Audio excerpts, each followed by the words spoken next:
जय श्री कृष्णा। राधे राधे। भाई जी चैतामृत पृष्ठ संख्या 86। ये जो मेरे द्वारा गीता प्रेस और कल्याण का कार्य हुआ है या हो रहा है, इसमें वास्तव में मेरा कृतित्व कुछ भी नहीं है। मैं यदि इसके लिए गर्व करूं तो वह सर्वथा मिथ्याचार और अपराध होगा। मैं तो साहित्य, संगीत, कला विहीन, अज्ञान, तिमिरांध, साक्षात एवं जंतु मात्र था। भगवान ने अपने आप का स्वाध्याय, दीर्घकालीन सुयोग दिया। संत महात्मा, भक्त विद्वानों का संग प्राप्त हुआ। निर्बाध असीम क्षेत्र मिला। बताने, सिखाने और सहायता देने वाले समर्थ साथी मिले। ये सब भगवत कृपा और भगवत प्रेरणा से ही हुआ है।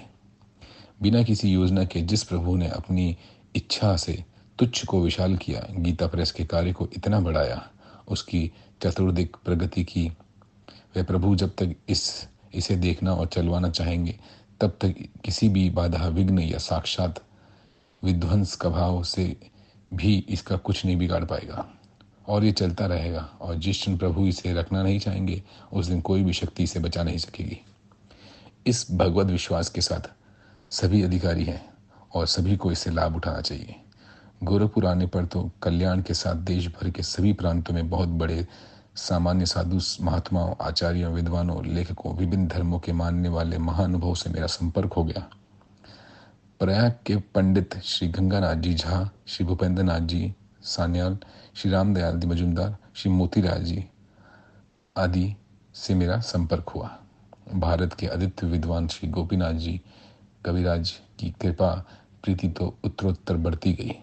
कल्याण के कार्य में उनसे जो अमूल्य सहायता मिली तथा मिल रही है, वह बड़ी ही महत्वपूर्ण है। कल्याण के संपादन कार्य में भगवत कृपा से विशिष्ट श्रेणी के विद्वानों का अपूर्व सहयोग प्राप्त हुआ। कल्याण से ही जाकर पंडित श्री नंद दुलारे जी वाजपेयी उज्जैन विश्वविद्यालय के कुलपति हुए। पंडित श्री शांतनु बिहारी जी द्विवेदी आज अखंडानंद के नाम से प्रख्यात भारत के प्रमुख विद्वान महात्मा हैं। श्री मुनीलाल जी आज स्वामी श्री सनातन देव जी के नाम से आदर्श सन्यासी के रूप में प्रसिद्ध है। कल्याण के पंडित भुवनेश्वर नाथ जी मिश्र आज गया कॉलेज के प्रिंसिपल हैं। कल्याण के श्री राज बली जी पांडे जबलपुर विश्वविद्यालय के उपकुलपति हैं। श्री गौरीशंकर जी द्विवेदी आदर्श सदाचार का जीवन बता रहे हैं। कल्याण के द्वारा महात्माओं की जूठन का प्रसाद बांटा जाता है। कल्याण के द्वारा जो कुछ भी होता है, वे महात्माओं की जूठन प्रसाद बांटा जाता है। हमारा उसमें कुछ भी नहीं है। सारा ज्ञान भगवान व्यास का उच्छिष्ट और सब महात्मा उन्हीं व्यास के स्वरूप है। कल्याण तो उन्हीं व्यास जी के उत्तिष्ठा ही प्रसार करता है। अपने पास कल्याण के पास कुछ है ही नहीं। ये सौभाग्य महात्माओं की कृपा से मुझे प्राप्त हुआ है। ये भगवान की कृपा ही है।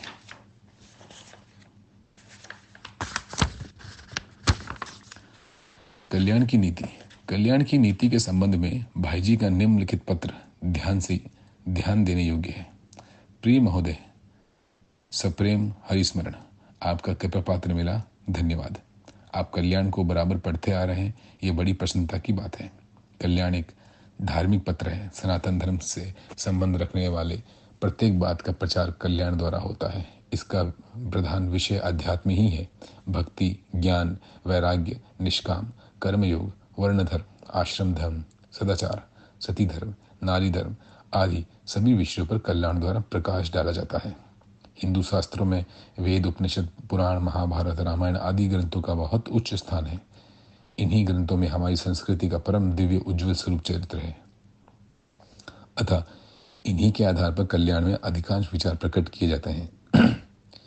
इन सब में गीता का स्थान महान है। गीता के अनुसार जीवन बनाने से मनुष्य का प्रत्येक व्यवहार आध्यात्मिक उन्नति का, भगवत पूजन का साधन बन जाता है। गीता ने मुख्य 2 निष्ठाओं का वर्णन करके उन्हें भक्ति के साथ संयुक्त पर मणिकांचन योग उपस्थित किया है। कल्याण किसी व्यक्ति मत की ओर आकृष्ट न होकर अपनी समझ के अनुसार भगवान के मत का प्रकाश करता है। कल्याण गीता को कर्म योग और ज्ञान योग दोनों निष्ठाओं का प्रतिपादक मानता है। कल्याण ने अब तक इसी नीति से गीता को देखने और समझने का प्रयास किया है।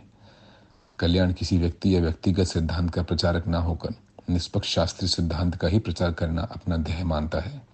और कल्याण किसी पर भी किसी सिद्धांत को लादना भी नहीं चाहता। जो अपने शुद्ध दृष्टिकोण से गीता में केवल संन्यास का प्रतिपादन मानते हैं, वे वैसी बात मान सकते हैं जो केवल निष्काम कर्मयोग को ही गीता का मुख्य सिद्धांत मानते हैं। वे सभी अपने मत के लिए स्वतंत्र हैं। कल्याण अपनी बात कहता है, किसी का खंडन नहीं करता। कल्याण ये दावा भी नहीं करता कि गीता के संबंध में वो जो मानता है वही ठीक है। गीता भगवान की वाणी है, इसलिए वे सभी के लिए उपयोगी है। जो जैसा अधिकारी गीता का, उसके लिए वैसा ही उपदेश। रत्नों का समुद्र है गीता, जिसकी जैसी डुबकी उसको वैसा फल। शेष भगवत कृपा। कल्याण की निर्धारित नीति का श्री भाई जी कितनी दृढ़ता से पालन करते हैं, इसको समझने के लिए श्री सेठ जी का लिखा निम्नलिखित पत्र सहायक होगा। परम पूज्य व सादर प्रणाम। शारदा बिल के बाबत लिखा तो ठीक है, इस कानून का मैं बड़ा विरोधी हूँ। केवल कन्या की आयु के नाते ही नहीं, वरन धार्मिक विषय में कानून के द्वारा हस्तक्षेप के कारण भी। इस कानून को रद्द करवाने और आइंदा इस तरह के कानून ना बन सके, इसके लिए ज़रूरत है। सरकार के मन में यह जमा देने की, यदि कहीं सरकार किसी को खुश करने के लिए ऐसा करेगी तो उसकी दशा भी काबुल के अमानुतुल्लाह की जैसे ही होगी। कानून तोड़कर जेल जाना और सरकार के विरुद्ध लोकमत जागृत करना ही इसका इलाज है। सुधारक तो चाहते हैं कि ऐसी बातें किसी तरह प्रचलित हो जाए। इस कानून के बनने में यदि सबसे अधिक कोई एक दोषी है तो मेरी समझ में भारत सरकार है। उसने अपने सब मेंबरों से वोट न दिलवाए होते तो अपना पक्ष खुले तौर पर इस पक्ष में जाहिर न किया होता तो ये कानून बनता ही नहीं। सरकार के दबाव से ही सनातन प्रतिनिधि सभा के सभापति लाहौर निवासी लाला रामचरण दास जी ने एक सनातन धर्म की हैसियत से काउंसिल में इस कानून का जोर से समर्थन किया। अनेक प्रकार के कारण दिखाने और प्रार्थना करने पर भी वायसराय ने 1-2 साल के लिए इसे स्थगित करना भी स्वीकार नहीं किया। और भी ऐसी कई बातें हैं जो पत्र में लिखना उचित नहीं है, पर जिनको मैं जानता हूँ, ऐसी अवस्था में इस कानून का विरोध केवल सामाजिक या धार्मिक दृष्टि से करने पर कोई फल नजर नहीं आता। राजनीतिक दृष्टि से इसका विरोध जोरदार शब्दों में किया जा सकता है और कुछ फल भी होना संभव है। कल्याण इन सब बातों पे न पढ़कर केवल मानव धर्म, सदाचार और भगवत भक्ति के क्षेत्र में काम कर रहा है। इसको दूसरे क्षेत्र में उतारना मेरी समझ में उचित प्रतीत नहीं होता है। आज हजारों सरकारी नौकरों में इसके द्वारा सदाचार और भक्ति का प्रचार हो रहा है। इसके राजनीतिक क्षेत्र में आते ही उन सबको अलग होना पड़ेगा। सनातनी भी डर के मारे ग्राहक रहना पसंद नहीं करेंगे। सुधारक तो प्राय बहुत ही कम ग्राहक है। धार्मिक दृष्टि से ग्राहक छूटने का डर नहीं है, परंतु ग्राहक छूटने से विरोध करने की मेरी मन में कल्पना तक नहीं हुई। ग्राहक घटने बढ़ने का प्रश्न इसमें है ही नहीं, प्रश्न है नीति का। कल्याण की जगह दूसरी नीति का पत्र होता तो मुझे जोरदार सच्चा विरोध करने में कोई आपत्ति नहीं होती।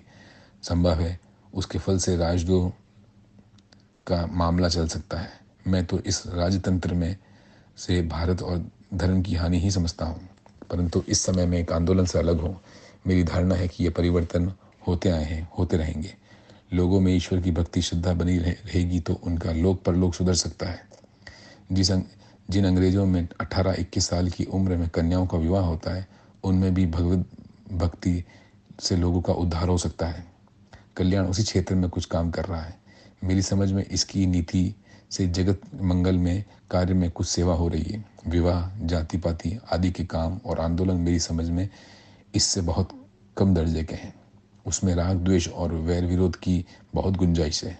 भावों का विरोध आगे जाकर व्यक्तियों के विरोध के रूप में परिणत हो जाता है। ऐसी स्थिति में अशांति से भरे हुए विश्व में अशांति बढ़ाने के काम में कुछ भी समय लगाने की अपेक्षा सार्वजनिक शांति के काम में लगाना वर्तमान युग में बहुत ही आवश्यक और लाभप्रद प्रतीत होता है। इन्हीं सब कारणों से किसी भी सामाजिक या ऐसी आंदोलन संबंध में कल्याण के द्वारा कुछ भी कार्य करना उचित प्रतीत नहीं होता है, जिससे विश्व धर्म ईश्वर धर्म में कुछ बाधा होती है। अनाप शनाप बहुत ही लिख गया। आपकी स्वाभाविक दयालुता और क्षमा के भरोसे माँ बाप के सामने हटी बच्चे की भांति चाहे सो वके जाता हूँ। केवल आपका ही हनुमान।